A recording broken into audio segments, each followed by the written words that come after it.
सभी छात्र छात्राओं का स्वागत है हमारे इस डिजिटल क्लासरूम में। उम्मीद है आप लोग बहुत अच्छे होंगे। जैसा कि आप लोग समझ रहे हैं कि वर्तमान परिस्थिति में स्कूल में आके पढ़ाना संभव नहीं है, अतः हम भी इस डिजिटल प्लेटफार्म का की सहायता ले रहे हैं। उम्मीद है आप लोग का सपोर्ट बना रहेगा। तो इसी कड़ी में आज हम लोग शुरू करते हैं कक्षा 12 का केमिस्ट्री का पहला chapter solid state. Solid state के बारे में स्टडी करेंगे। तो चलिए स्टार्ट करते हैं। Let's start. जैसा कि हम लोग जानते हैं कि पदार्थ की कितनी अवस्थाएं हैं। पदार्थ की 3 अवस्थाएं हैं। कौन कौन सी? ठोस, द्रव और गैस। जनरली पदार्थ की 2 अवस्थाएं जो आपका द्रव और गैस है, इसको हम लोग कक्षा 11 में स्टडी कर चुके हैं। आज हम लोग इस चैप्टर में कक्षा 12 में ठोस अवस्था को स्टडी करेंगे। तो सबसे पहले 2 क्वेश्चन है कि कौन कौन सी वो अवस्थाएं हैं जो किसी पदार्थ की अवस्था को निर्धारित करने के लिए सहायक है। तो हम लोग जानते हैं कि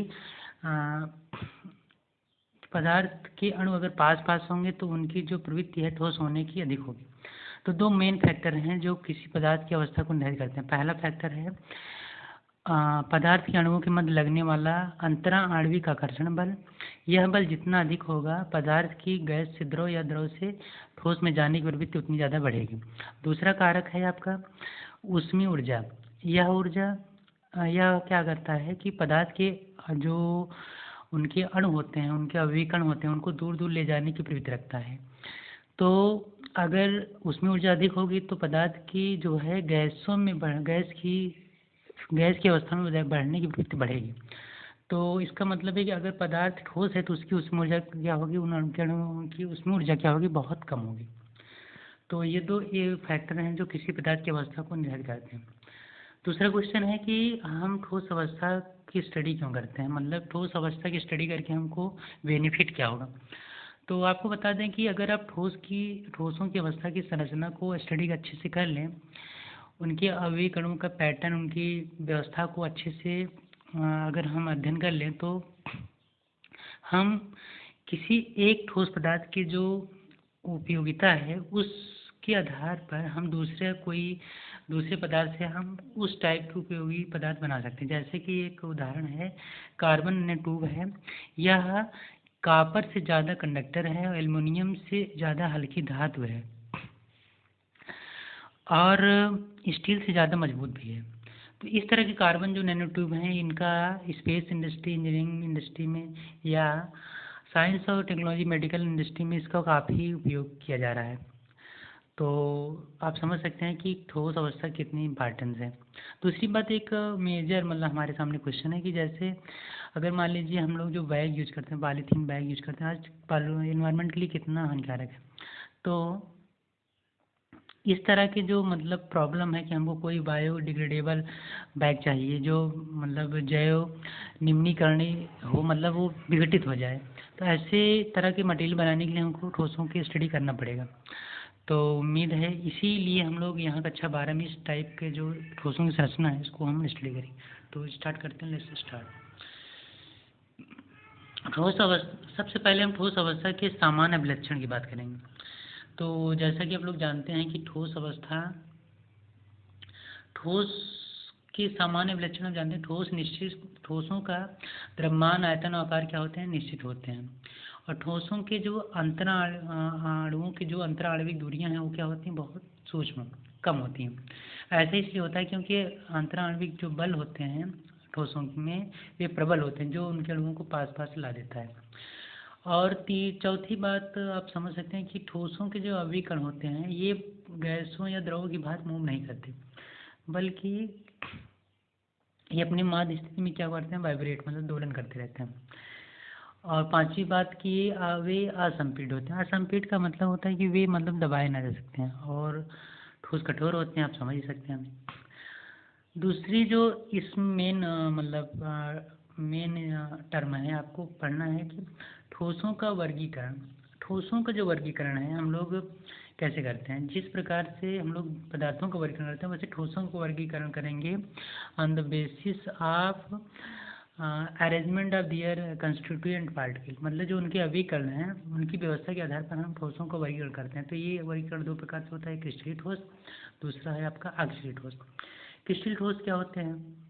ऐसे ठोस जिनकी अवयवी कणों की व्यवस्था नियमित होती है, मतलब वो एक निश्चित पैटर्न को फॉलो करते हुए पूरे क्रिस्टल को बनाते हैं, पूरे ठोस को बनाते हैं, उनको हम क्या बोलते हैं? क्रिस्टलीय ठोस। और इनकी जो ये व्यवस्था होती है वो पूरे क्रिस्टल में एक लॉन्ग रेंज तक फैली होती है। और अक्रिस्टलीय ठोस क्या होते हैं? ऐसे ठोस हैं जिनके अवयवी कणों की व्यवस्था क्या होती है? अनियमित होती है, और इन कुछ दूरियों तक तो व्यवस्था नियमित हो सकती है, लेकिन पूरे क्रिस्टल में, पूरे मतलब ठोस में ये व्यवस्था नियमित नहीं होती। अगला है क्रिस्टलीय ठोस क्या होते हैं? कि गलना, मतलब ताप के एक निश्चित पॉइंट पर ही मतलब मेल्ट होते हैं, मतलब गलन करते हैं, अर्थात ये विशिष्ट ताप पर पिघल कर द्रव बनाते हैं। और जबकि अक्रिस्टलीय ठोस क्या होते हैं? ये ताप की एक निश्चित परास पर पिघलते हैं, मतलब पहले गर्म करोगे तो मुलायम होंगे, फिर उसके बाद ठंडा होंगे।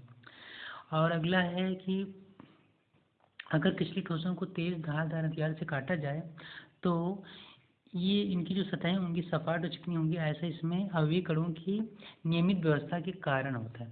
जबकि अक्रिय ठोसों में ऐसा नहीं होगा, इसको हम अगर ऐसा करेंगे तब ये दो असमान टुकड़ों में टूट जाएंगे और इनकी जो सतहें होंगी क्या होंगी? खुरदरी होंगी। अगला पॉइंट बहुत इंपॉर्टेंट है, ये विषमदैशिक एनआइसोट्रोपिक के होते हैं।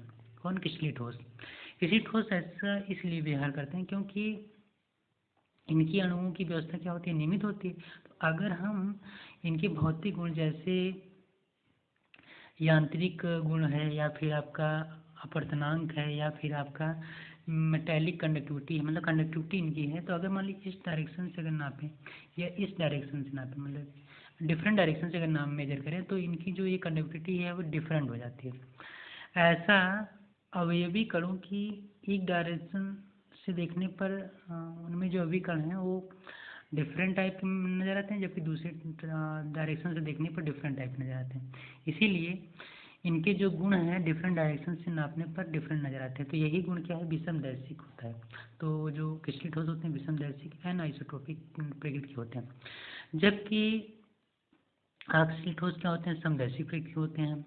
मतलब इनके अणुओं की वजह रैंडमली ऐसे बिखरे होते हैं, तो किसी भी डायरेक्शन से आप मेजर करें तो इनमें इनके जो भौतिक गुण है वो सेम नजर आएंगे। तो इनका यही गुण क्या होता है? समदैशिक। अगली बात जो होती है, जो क्रिस्टलीय ठोस होते हैं यही ठोस की वास्तविक परिभाषा को फॉलो करते हैं, मतलब ये वास्तविक ठोस कहलाते हैं, ट्रू सॉलिड। जबकि अक्रिस्टलीय ठोस क्या होते हैं? आभासी ठोस, असत्य ठोस होते हैं, मतलब स्यूडो सॉलिड कहलाते हैं। क्यों? क्योंकि देखने में तो ठोस प्रतीत होते हैं पर वास्तव में ठोस की एग्जैक्ट जो डिफिनीशन है उसको फॉलो नहीं करते। जैसे कि कांच है, कांच को लंबे समय तक रख देने पर देखा ही गया है कि धीरे धीरे ये बहने की प्रवृत्ति रखते हैं, मतलब कि अगर आप इसको खिड़कियों में लगा दें तो खिड़कियों का ऊपरी सिरा क्या होता है? पतला, और नीचे वाला सिरा मोटा हो जाता है काफ़ी लंबे अंतराल में। तो इसीलिए इसको हम क्या कहते हैं? असत्य ठोस कहते हैं, या स्यूडो सॉलिड। अब क्रिस्टलीय ठोसों के उदाहरण क्या हैं? जैसे NaCl क्वार्टज क्रिस्टल है, यह सभी प्रकार के जो हैं क्रिस्टलीय ठोसों के उदाहरण हैं। जबकि अक्रिस्टलीय ठोस क्या है? कांच, रबर, प्लास्टिक, क्वार्टज कांच, ये सब क्या हैं? अक्रिस्टलीय ठोसों के उदाहरण। यहाँ एक टर्म है क्वार्टज क्रिस्टल, आपको बता दें जो सिलिका ऑक्साइड है CSiO2, इस ये आपस में जब जुड़ते हैं तो जो ठोस बनता है इसको हम बोलते हैं क्वार्टज क्रिस्टल। ये क्या होता है? इनका जो पैटर्न होता है एक नियमित होता है, इसीलिए इसको हम क्रिस्टलीय ठोस में कहते हैं। जबकि क्रिस्टलीय जो क्वार्टज कांच है ये सिलिका अकेले है, इससे हम कांच बनाते हैं, इसीलिए ये क्या है? आपका अक्रिस्टलीय ठोस है। ये मतलब इनके अणुओं की व्यवस्था क्या है? रैंडमली होती है। तो ये रहा आज का लेक्चर। आई होप आपको समझ में आया होगा। यहाँ कुछ क्वेश्चन दिए हैं, इनको आप करने की कोशिश करिएगा, तो इसको एक बार रिवाइज कर लीजिएगा। ओके, धन्यवाद।